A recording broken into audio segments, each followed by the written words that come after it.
Hi friends, இன்றைக்கி என்னோடய experience என்ன ஷேர் பண்ண போகிறேன்னா, மதர் ஃபீட் பற்றி தான். நான் ஸ்டார்டிங்கில் வந்து ஹாஸ்பிட்டலில் வந்து எனக்கு வந்து ஆப்ரேஷன் தான் ஆச்சு. ஸோ வந்து அப்போ கொடுத்துட்டாங்க. எனக்கு ஆப்ரேஷன் ஆனோடனே நான் வந்து ஐசியூவில் இருந்தேன். குழந்தை வந்து தனியாக ரூமில் அவங்க ஃபேமிலி மெம்பர்ஸோடு இருந்தாங்க. ஸோ அந்த டைமில் வந்து அவங்க பவுடர் பால் தான் கொடுத்தாங்க. பவுட்ரு பால் கொடுத்ததுனால அதுக்கப்புறம் எனக்கு ஒரு 5 to 7 டேஸ் ஆகும் நமக்கு வந்து பால் சுரக்கிறதுக்கு. கொஞ்சம் கொஞ்சமாக தான் பால் சுரக்கும். ஸோ நீங்கள் அதை முடிவு பண்ணிவிட்டு வந்து அப்போவே வந்து நமக்கு பால் வரல அப்படின்னு சொல்லி முடிவு பண்ணிடாதீங்க. ஏன்னா நான் அப்போ வந்து ரொம்ப பயந்தேன், ஐயோ நமக்கு பால் இல்லையோ அப்படின்னு சொல்லிட்டு. அதனால நான் பவுட்ரு பால் வந்து டிஸ்சார்ஜ் ஆகிறப்போ ஒன்று வாங்கியே வச்சுட்டு வந்துட்டேன்.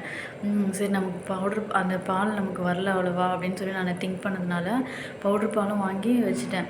ஒரு கப்பில் முதல்ல வந்து ஹாஸ்பிட்டலில் வந்து நமக்கு ஃபுல் பவுட்ரு பாலே தரமாட்டாங்க. கொஞ்சமாக ஒரு சின்ன கப்பில் தான் வந்து தருவாங்க. ஏன்னா நம்ம அதையே பழகிடுவோம் அப்படின்னு சொல்லிட்டு. ஸோ நீங்கள் அது வந்து பவுட்ரு பால் வந்து எமர்ஜென்சிக்குன்னு வச்சுக்கோங்க. ஆனால் ரொம்ப அழுதாலுமே நீங்கள் சக் பண்ணி நீங்கள் சக் பண்ண தான் நமக்கு வந்து பால் ஊறும்.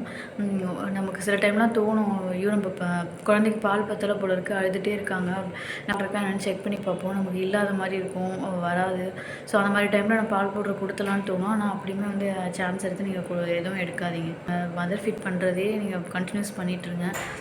ரொம்ப நமக்கே தெரியும் வந்து பரவாயில்ல கொடுத்துடலாம் அப்படின்னு. அப்போ வேணால் ட்ரை பண்ணுங்கள். ஆனால் நான் அந்த மாதிரி நான் கொடுக்கக்கூடாதுன்னு முடிவு பண்ணி இப்போ எனக்கு வந்து மதர் ஃபீட் தான் பண்ணிகிட்ருக்கேன். ஸோ நீங்கள் அதை வந்து நீங்கள் நம்புங்க. ஃபஸ்ட்டு நமக்கு வந்து கண்டிப்பாக பால் இருக்குது, குழந்தைக்கு போதுமான அளவு பால் இருக்குதுன்னு சொல்லிட்டு.